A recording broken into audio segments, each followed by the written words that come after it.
की हदीस बयान करें 2812, ये वहाबियत बिलखुसूस यानी देवबंदियत और अहले हदीस टॉप ऑफ लिस्ट, और बरेलवियत बिलउमूम, इनके फिरके के ताबूत में आखिरी कील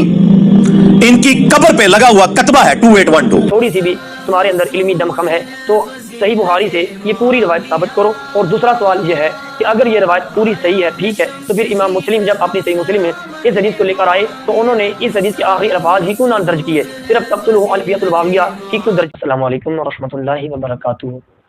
नबी करीम सल्लल्लाहु अलैहि वसल्लम ने इरशाद फरमाया, अकरीमु अस्हाबी, तुम मेरे सहाबा का अदब और एहतराम करो। और दूसरी हदीस में नबी पाक अलैहि सलाम ने फरमाया, इज़ा ज़ुकिरा अस्हाबी फ़अमसिकू, जब मेरे सहाबा का जिक्र किया जाए तो तुम अपनी ज़ुबानों को रोक लो। इस जैसी मुतअद्दिद अहादीस को सामने रखते हुए अहले सुन्नत व जमात ने अपना ये मौका वाज़ेह किया है कि नबी करीम सल्लल्लाहु अलैहि वसल्लम के सहाबाए किराम के मुताल्लिक़ अच्छी गुफ्तगू की जाए, उनका जिक्र खैर किया जाए और उनके हवाले से कोई मनफी और ऐसी बात ना की जाए जो उनकी शान के लायक नहीं है। लेकिन एक मखसूस तबका है कि जिसने अपना ओढ़ना बिछोना ही असलाफ के खिलाफ ज़ुबान दराजी और असहाब रसूल के ऊपर तनकीद करना और ख़ुसूसन हज़रत सैयदना अमीर मुआविया रज़ियल्लाहु तआला अन्हु के हवाले से शकूक व शुबहात पैदा करना ये बना लिया है। इस तबके ने सही बुखारी शरीफ की एक हदीस है जिसका नंबर 2812 है, जिसको बयान करके उम्मत मुस्तफ़ा सल्लल्लाहु अलैहि वसल्लम के अंदर एक अजीब किस्म का इंतशार फैलाने की नापाक कोशिश कर रहे हैं कि जिसका मफ़हूम और खुलासा ये है कि हज़रत अम्मार बिन यासिर रज़ियल्लाहु तआला अन्हु के हवाले से नबी करीम सल्लल्लाहु अलैहि वसल्लम ने फरमाया कि तक़्तुलहु अल-फ़िअतुल बाग़िया, कि अम्मार को एक बाग़ी गिरोह कत्ल करेगा, यदऊहुम इलल जन्नति व यदऊनहु इलन नार, वो अम्मार को जहन्नम की तरफ बुलाएंगे और अम्मार उनको जन्नत की तरफ बुला रहा होगा। ये इस पूरी हदीस का मफ़हूम और खुलासा है। और इस हदीस को सामने रखते हुए ये मखसूस तबका हज़रत सैयदना अमीर मुआविया रज़ियल्लाहु तआला अन्हु के खिलाफ कई किस्म के प्रोपेगेंडे करता है, कभी जहन्नमी कहते हैं, कभी कोई ऐसी बात करते हैं कि जो उनके लायक नहीं है। हम आपके सामने पहले तो इस हदीस से जो लोग इस्तदलाल ऐसा करते हैं उनके जवाब पहले अल्लामा इब्न हजर की ज़ुबान से देते हैं, फिर इंशाल्लाह हम आपके सामने इस हदीस की मुकम्मल हकीकत रखेंगे कि ये हदीस बुखारी के अंदर है या नहीं है, और इस हदीस की हकीकत क्या है, आइमा मुहद्दिसीन की इसके बारे में आरा क्या है। अल्लामा इब्न हजर फतहुल बारी के अंदर इस हदीस के तहत फरमाते हैं, कलाम करते हुए कि फ़इन क़ील काना क़त्लुहु बिसिफ़ीन, बस अगर ये इतराज़ किया जाए कि हज़रत अम्मार का कत्ल जंग सिफ़ीन में हुआ था, वह हुआ मआ अलीजिन, और वो हज़रत अली के साथ थे, वल्लज़ीन क़तलूहु मआ मुआविया था, और वो लोग जिन्होंने हज़रत अम्मार को कत्ल किया वो हज़रत मुआविया के साथ थे, वक़ाना मअहु जमाअतुम मिनस सहाबा, और हज़रत अमीर मुआविया के साथ सहाबा किराम की एक जमात थी। फ़कीफ़ यजूज़ु अलैहिम अद्दुआउ इलन नार, तो फिर सहाबा किराम अलैहिम रिज़वान के खिलाफ जहन्नम की दुआ कैसे जायज़ हो सकती है। अब ये एक इतराज़ था, तो ये वही इतराज़ और ये वही इस्तदलाल है जो ये लोग करते हैं। अब इसका जवाब देते हुए अल्लामा इब्न हजर फरमाते हैं कि अन्नहुम कानू वानीना अन्नहुम यदऊना इलल जन्नति, फरमाया कि बेशक ये सारे के सारे सहाबा गुमान करते थे कि वो जन्नत की तरफ ही बुला रहे हैं। वहुम मुजतहिदूना, और वो मुजतहिद थे, ला लौम अलैहिम फी इत्तिबाइ ज़ुनूनिहिम, उन सब का अपने गुमान के मुताबिक पैरवी करना, इत्तिबा करना जो है ये ऐसा नहीं था कि जिस पर उनकी मलामत की जाए। फल मुरादु बिद्दुआइ इलल जन्ना, अब इसमें जो जुमले इस्तेमाल हुए हैं कि हज़रत अम्मार उनको जन्नत की तरफ बुला रहे हैं और वो उनको जहन्नम की तरफ बुला रहे हैं, इससे मुराद क्या ये मुराद तो नहीं जो ये एक बातिल टोला लेता है। अल्लामा इब्न हजर फरमाते हैं कि इसकी मुराद क्या है। आप फरमाते हैं कि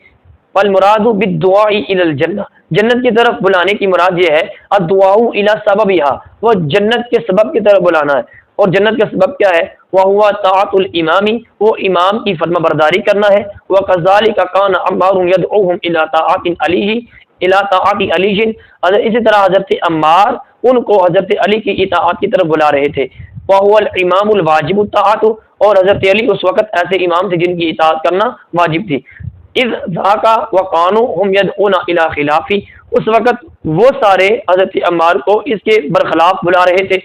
लाकिन्नहुम, लेकिन वो सारे माज़ूरून माज़ूर थे, लितावीली अल्लज़ी ज़हरा लहुम, उस तावील की वजह से जो उनके लिए ज़ाहिर हुई। अब अल्लामा इब्न हजर अस्क़लानी रहमतुल्लाह ताला अलैह आपने इस हदीस से जो मुराद वाज़े की वो बिल्कुल आपके सामने रोज़े रोशन की तरह वाज़े हो गई। अब इस हदीस की हकीकत को समझने से पहले कि ये बुखारी के अंदर नकल की गई है, हमें बुखारी शरीफ की बुनियाद को समझना पड़ेगा کہ بخاری شریف جو ہے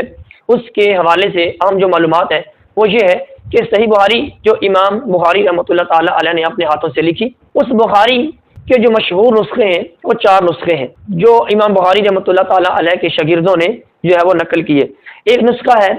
جو نسخہ فربری ہے امام فربری رحمۃ اللہ علیہ کا، دوسرا نسخہ ہے امام نصفی رحمۃ اللہ علیہ کا، اور تیسرا نسخہ ہے امام نصوی رحمۃ اللہ علیہ کا، اور چوتھا نسخہ ہے امام بزوی رحمۃ اللہ علیہ کا۔ یہ 4 مشہور نسخے ہیں بخاری کے، اور ان میں جو سب سے زیادہ مشہور اور ہمارے ہاں جو موجود ہے اور پایا جاتا ہے وہ نسخہ فربری ہے، امام فربری رحمۃ اللہ تعالیٰ علیہ کا۔ اب امام فربری رحمۃ اللہ علیہ کا جو نسخہ صحیح بخاری شریف کا ہے وہ کس طرح ہمارے پاس موجود ہے، وہ اس طرح کہ امام فربری رحمۃ اللہ تعالیٰ علیہ ان سے امام محمد عبداللہ بن احمد بن الشموی رحمۃ اللہ تعالیٰ علیہ نے نقل کیا، ان سے امام ابو ذر عبداللہ بن احمد بن الحروی رحمۃ اللہ علیہ نے نقل کیا، پھر ان سے امام ابو ولید سلیمان بن خلف الباجی رحمۃ اللہ علیہ نے نقل کیا، پھر ان سے ابو علی حسین بن محمد بن الصدفی رحمۃ اللہ علیہ نے نقل کیا، پھر ان سے امام ابو عبداللہ محمد بن یوسف بن سعادہ رحمۃ اللہ علیہ نے نقل کیا۔ آج ہمارے پاس بخاری شریف کا جو نسخہ موجود ہے وہ نسخہ جو ہے وہ ابن سعادہ کا ہی موجود ہے۔ اب یہ جو روایت بخاری کے اندر موجود ہے یہ ابن سعادہ کے نسخے کے اندر موجود ہے۔ ابن سعادہ کے جدید نسخے بھی ہم نے دیکھے اور اس کے جو قدیم نسخہ جات ہیں وہ بھی ہم نے دیکھے، تو یہ جو بخاری کے الفاظ تقتل الفیۃ الباغیہ کے ساتھ ہیں، یہ جدید جو ابن سعادہ کا امام بخاری کا نسخہ ہے اس کے اندر موجود ہے، لیکن جب ہم نے قدیم نسخہ جات ابن سعادہ کے دیکھے ان کے اندر ہمیں تقتل الفیۃ الباغیہ کہ یہ الفاظ جو ہیں وہ نہیں ملے۔ آپ وہ دیکھیں اس کے اندر جو ابن سعادہ کا قدیم نسخہ ہے اس کے اندر جو الفاظ ہیں وہ یہ ہیں کہ وَيْحَ عَمَّارٍ يَدْعُوهُمْ إِلَى الْجَنَّةِ وَيَدْعُونَهُ إِلَى النَّارِ، یہ الفاظ موجود ہیں۔ اسی طرح ایک اور قدیم نسخہ جامعۃ الملک سعود کا ہے کہ جس کے اندر تقتل الفیۃ الباغیہ کے الفاظ بالکل موجود نہیں ہیں۔ اسی طرح آگے ایک نسخہ یونانیہ ہے، یونانیہ کا نسخہ جو ہے وہ صحیح بخاری کے جتنے بھی نسخہ جات تھے ان سارے نسخوں کو سامنے رکھتے ہوئے جو ہے وہ مرتب کیا گیا ہے، اور بخاری کے ان نسخوں کے اندر جہاں جہاں بھی اختلاف تھا انہوں نے اس نسخے کے اندر اس کو جمع کر کے اور جو بخاری کے اندر زائد الفاظ تھے اس کی انہوں نے نشاندہی کی۔ اب یہ جو یونانی نسخہ ہے اس کے اندر انہوں نے جو ہے وہ تقتلہ الفیۃ الباغیہ کے الفاظ جو ہیں وہ درج کیے اور ان کو درج کر کے اس کے اوپر لکھا کہ یہ الفاظ اصل بخاری سے کیا ہیں، یہ ساقط ہیں۔ اب اس طرح ایک نسخہ سلطانیہ ہے جس کو سلطان عبد الحمید رحمۃ اللہ تعالیٰ علیہ نے نسخہ یونانیہ کو مد نظر رکھتے ہوئے اس وقت کے اکابر علماء کو بلا کر جو ہے وہ مرتب کروایا، اور نسخہ یونانیہ کے اندر جو چیزیں تھیں اسی کے اعتبار سے انہوں نے نسخہ سلطانیہ جو ہے وہ مرتب کروایا، اور اس کے اندر انہوں نے تقتلہ الفیۃ الباغیہ کے الفاظ ایڈ کیے، اور اس کے حاشیے میں جو ہے وہ انہوں نے یہ وضاحت کی کہ ساقط عند ابی ذر والاسیلی کہ اصل بخاری کا جو نسخہ امام ابو ذر اور اسیلی کا ہے اس کے اندر یہ الفاظ موجود نہیں ہیں۔ تو پرانے جتنے بھی نسخے بخاری کے ہیں ان میں یہ الفاظ موجود نہیں، اور بعد میں جنہوں نے جو ہے وہ ان الفاظ کو ذکر کیا انہوں نے حواشی میں جو ہے وہ اس کی وضاحت کی کہ بخاری کے اندر یہ اصل الفاظ نہیں ہیں، لیکن بعد میں پھر یہ نسخے جو ہے وہ آگے مرتب ہوتے گئے اور اصل متن کے اندر یہ الفاظ ایڈ ہوئے اور حواشی کے اندر ان کی وضاحت جو ہے وہ بند ہوئی، اس طرح یہ نسخے پھیلنا شروع ہو گئے۔ اس طرح یہ جدید نسخوں کے اندر تقتل الفیۃ الباغیہ جو ہے اس کے الفاظ شامل ہو گئے۔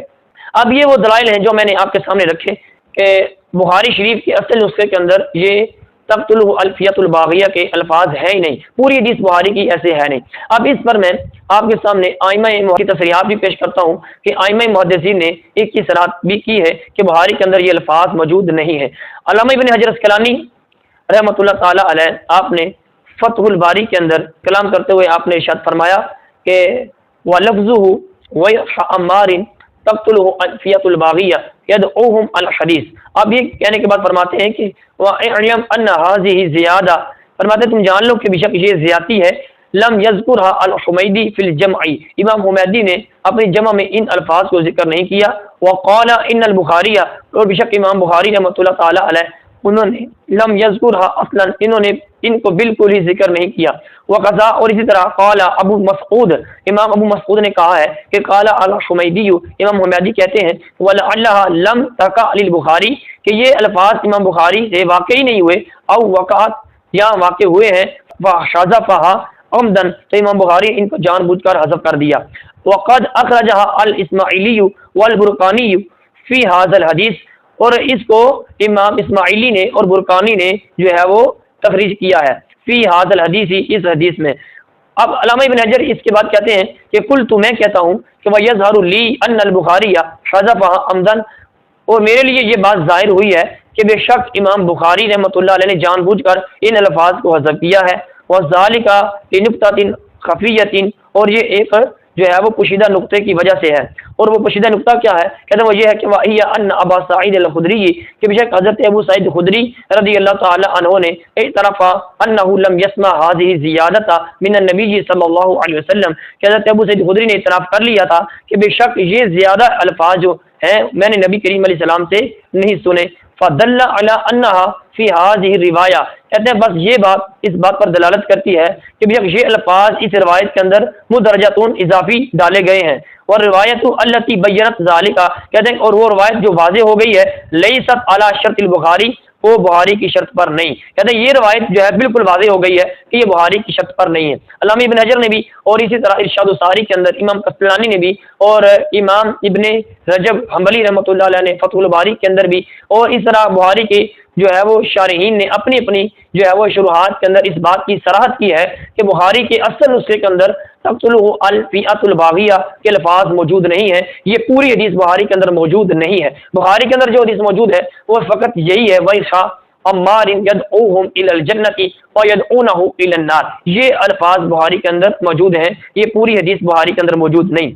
अब इन दलाइल के बाद जब हम इस हदीस का इल्म रिवायत और इल्म दरायत की रोशनी में जायज़ा लेते हैं तो हम पर यह बात मज़ीद रोशन होती है कि ये हदीस इल्म रवायत के एतबार से भी दर्जा सेहत को नहीं पहुँचती और इल्म दरायत के एतबार से भी दर्जा सेहत को नहीं पहुँचती। इल्म रवायत ये है कि हदीस की रावियों के ऊपर जिस इल्म के ज़रिए कलाम किया जाता है, उनके हवाल पहचाने जाते हैं और उनकी कैफियत को जाना जाता है, उस इल्म को इल्म रिवायत कहते हैं। और जिसके ज़रिए हदीस के मतन की जांच पड़ताल की जाती है उस इल्म को इल्म दरायत कहते हैं। इल्म रवायत की रोशनी में जब हम इसकी सनद का जायजा लेते हैं तो इसकी सनद के अंदर भी ऐसे रावी मौजूद हैं जो मुतकल्लिम फी हैं। इसकी सनद का पहला एक रावी है मुसद्दद, जिसके बारे में अल्लामा ज़ाबी रहमतुल्लाह ताला अलैह अपनी मीज़ानुल इत्तिदाल के अंदर जरा करते हुए कहते हैं कि काला अल कतानी फीही तसाहुलन, इमाम कतानी ने कहा कि इसके अंदर तसाहुल है। और तसाहुल की सिफत जब मुहद्दिसीन जो है वो जिक्र करते हैं तो उनके नज़दीक वो रावी मोतबर नहीं होता। इस तरह इसका दूसरा रावी है जिसका नाम अब्दुल उज़ैर बिन मुख्तार है। इसके बारे में मीज़ानुल इत्तिदाल के अंदर और तहज़ीब तहज़ीब के अंदर अल्लामा इब्न हजर और मीज़ानुल इत्तिदाल के अंदर इमाम ज़ाबी कहते हैं कि समीतु अश्मा दबन ज़ुहैर, मैंने अहमद बिन ज़ुहैर से सुना, वो कह रहे थे कि इन्नहु लैसा बिशैइन, कि अब्दुल अजीज कोई चीज़ नहीं है। और यहया बिन मुईन भी कहते हैं लैसा बिशैइन, ये कोई चीज़ नहीं है। अब इसका तीसरा एक रावी है जिसका नाम है खालिद बिन मेहरान। इसके हवाले से इमाम ज़ाबी रहमतुल्लाह अलैह मीज़ानुल इत्तिदाल के अंदर फरमाते हैं कि अम्मा अबू हातिम, इमाम अबू हातिम कहते हैं कि ला युहतज्जु बिही, खालिद बिन मेहरान के साथ हुज्जत नहीं पकड़ी जा सकती। और आगे कहते हैं कि अहमदु क़ील अली इब्न उलैया फी हाज़ल हदीस, इमाम अहमद बिन हम्बल ने कहा कि इब्न उलैया से कहा गया इस हदीस के बारे में, फ़काला, तो आपने कहा काना खालिदुन युरवीही, खालिद इस हदीस को रवायत कर रहा है। फलम नकुन नल्तफितु इलैहि, बस हम खालिद की तरफ तवज्जो नहीं करते। दअफ़ा इब्न उलैया अमर खालिद, इब्न उलैया ने खालिद को ज़ईफ़ करार दिया। अब ये वो हदीस है जिसकी सनद के अंदर ऐसे रावी मौजूद हैं कि जिनके ऊपर मुहद्दिसीन ने जरा की है। अब जब हम इल्म दरायत की रोशनी में इसके मतन का जायजा लेते हैं तो वो मतन भी बिल्कुल दर्जा सेहत को नहीं पहुंचता। अब इसके मतन से ज़ाहिर क्या होता है, जो ये तबका जो है वो नतीजा अखज़ करता है कि हज़रत अमीर मुआविया रज़ियल्लाहु ताला अन्हु का ग्रोह जहन्नमी है, कि हज़रत अम्मार जो है वो उनको एक ऐसा ग्रोह कत्ल करेगा जो बागी होगा, हज़रत अम्मार उनको जन्नत की तरफ बुलाएंगे और वो उनको जहन्नम की तरफ बुलाएगा। नऊज़ुबिल्लाह, ये ग्रुप भी जहन्नमी हुआ। अब जब हम दूसरी हदीस का जायजा लेते हैं तो वो बिल्कुल इसके ज़ाहिरी मतन के खिलाफ हैं। अल-मुसन्निफ़ इब्न अबी शैबा के अंदर इमाम अबू बकर इब्न अबी शैबा सही सनद के साथ रवायत नकल करते हैं कि सुइला अली इब्न अबी तालिब अन क़त्ल यौम सफ़ीना, हज़रत علی رضی اللہ تعالی عنہ سے صفین کے دن قتل ہونے والے لوگوں کے بارے میں سوال کیا گیا، فقالا تو آپ نے فرمایا قتلانا و قتلاہم فی الجنہ، ہمارے اور ان کے مقتول جنت میں ہیں۔ اب اس طرح آگے ایک روایت ابو بکر بن ابی شیبہ نے جو ہے وہ نقل کی، کہتے ہیں کہ ایک بندے نے حضرت عمار بن یاسر رضی اللہ تعالی عنہ کے سامنے کہا کہ کافر اہل الشام، اہل شام نے کفر کیا، فقالا عمار لا تقول ذالک، تو حضرت عمار نے کہا کہ تم ایسی بات نہ کہو، نبینا و نبیہم واحد وقبلتنا وقبلتہم واحدۃ، کہا کہ تم ایسی بات نہ کہو کہ ہمارا نبی اور ان کا نبی ایک ہے، ہمارا قبلہ اور ان کا قبلہ ایک ہے، ولکنہم قوم مفتونون، اور لیکن وہ لوگ جو ہیں فتنے کا شکار ہو گئے، جارو عن الحق کی، اور حق سے ہٹ گئے، فحق علینا ان نقاتلہم حتی یرجعوا الیہ، بس ہم پر حق ہے کہ ہم ان کے ساتھ قتال کریں جب تک وہ حق کی طرف لوٹ نہ آئیں۔ اب ان حدیث سے واضح ہوتا ہے کہ اگر حضرت عمار رضی اللہ تعالی عنہ اور حضرت مولا مرتضیٰ رضی اللہ تعالی عنہ کی نظر میں حضرت امیر معاویہ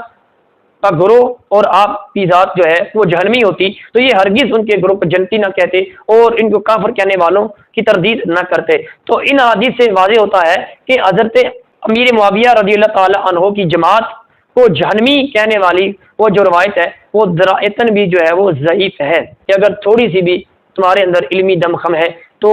صحیح بخاری سے یہ پوری روایت ثابت